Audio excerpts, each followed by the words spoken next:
What if I told you there were more than 21 million Bitcoins, more than the coded hard cap total supply? Many of you wouldn't take me seriously, but what happened with FTX is giving us a front row glimpse into how centralized exchanges can inflate the Bitcoin supply.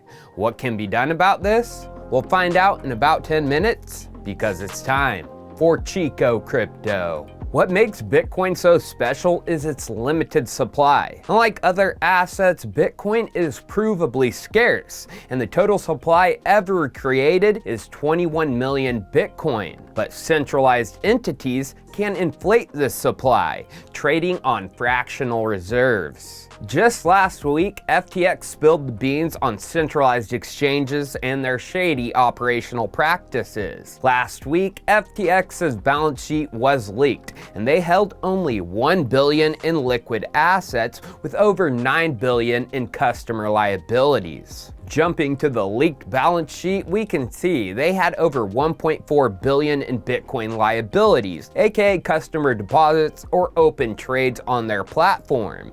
Yet they didn't hold a single one. There wasn't a single Bitcoin in the asset section. This means FTX worked on a fractional reserve model. They were using customer funds to allow them to make risky bets in the crypto markets, and it's highly likely many customers who bought Bitcoin or other assets on the FTX exchange were just buying an IOU, which FTX didn't have the reserves for, which means FTX was inflating the Bitcoin supply. Although this practice of fractional reserves goes all the way back to the early days of Bitcoin. From 2011 to 2013, the now infamous Mt. Gox, Bitcoin's first big exchange, was operating on the fractional reserve model, which if we check out the chart, we can see the huge discrepancy between their actual balance and what they should have had for their customers. Shoot, even the blood of the crypto markets, Tether, has been proven to be running on fractional reserves. In 2021, the CFTC fined Tether operators for this.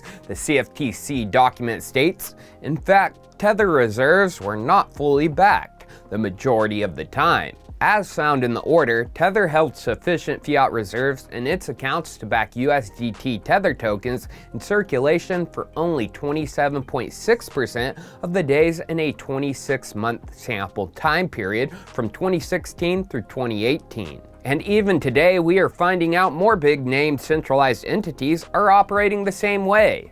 From this SEC document versus BlockFi, we can see under the section BlockFi misrepresented the level of risk in the BIA investment opportunity. They say, beginning at the time of the BIA launch on March 4th, 2019 and continuing to August 31st, 2021, BlockFi made a statement in multiple website posts that its institutional loans were typically over-collateralized, when in fact most institutional loans were not. Approximately 24% of institutional crypto asset loans made in 2019 were over-collateralized. In 2020, approximately 16% were over-collateralized. And in 2021, approximately 17% were over-collateralized. It's no wonder BlockFi is now going to be filing for bankruptcy soon as this FTX contagion spreads. That is why the hero of the crypto industry, CZ Binance, is making a stand against fractional reserves. He first tweeted this last week. All crypto exchanges should do Merkle Tree Proof-of-Reserves. Banks run on fractional reserves. Crypto exchanges should not. Binance will start to do Proof-of-Reserves soon. Full transparency. He then upped the ante, tweeting this. Binance published cold wallet addresses and balances for 6 of our 600 coins. More to come, with the balances of certain coins shown below. Then he went even further, like a crypto knight in shining armor. News was released that Binance was going to be a guinea pig for Vitalik Buterin's Proof-of-Reserve protocol. He is such a saint and savior. Binance would never do any harm. They wouldn't run on fractional reserves like the majority of crypto exchanges. Psh, yeah, right. Even his own mother told him he was a stupid kid. CZ is scum in my opinion, and the dude may have leaked that Binance has been and currently is running on fractional reserves. First, we need to analyze this tweet from CZ on November 8th, the first day of the FTX debacle. CZ tweeted, "Two big lessons. Number one, never use a token you created as collateral. And number two, don't borrow if you run a crypto business. Don't use capital efficiently. Have a large reserve." He said a lesson from what's going on with FTX. Have a large reserve. He didn't say have a fully backed one-to-one reserve, but a large reserve.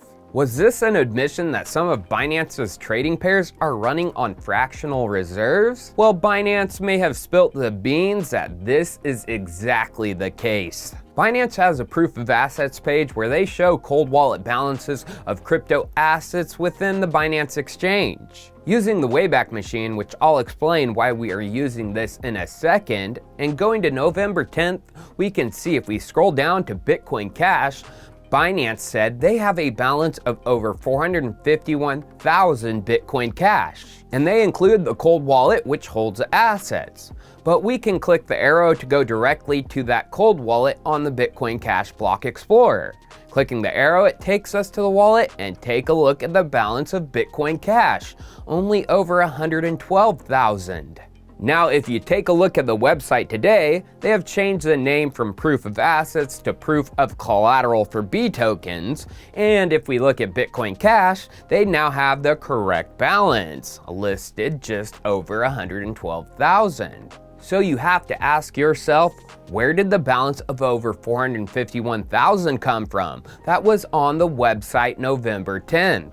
Well, Binance may have accidentally posted their Bitcoin Cash liabilities instead of their Bitcoin Cash reserves. Binance first said they had a reserve balance of over 451,920 Bitcoin Cash.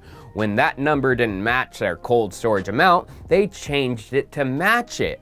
Again, where did that over 451,000 Bitcoin Cash come from? It was a number the employee who entered it got from somewhere. I'm guessing instead of entering the reserve, the employee entered the liability. Running on fractional reserves when touting that the exchange doesn't participate in the practice and have full reserves? Why you so bad, Binance? Well, it doesn't surprise me when the exchange is being investigated for possible insider trading. Late last year, Bloomberg reported just this, saying, U.S. investigations into Binance Holdings Ltd. have expanded, with authorities now examining possible insider trading and market manipulation. The review involves Commodity Futures Trading Commission investigators, who in recent weeks have been reaching out to potential witnesses. The CFTC, which routinely shares its findings with other federal agencies, has sought internal Binance data and communications. Among topics the CFTC has recently asked potential witnesses about is the location of Binance's data servers, of which CZ Binance quickly denied, saying, "Saw an article about insider trading. We have a zero-tolerance policy and hold ourselves to the highest standards. 3 investigators reviewed the wallets. None is associated with Binance employees." So I wonder if there are any instances of Binance being caught insider trading.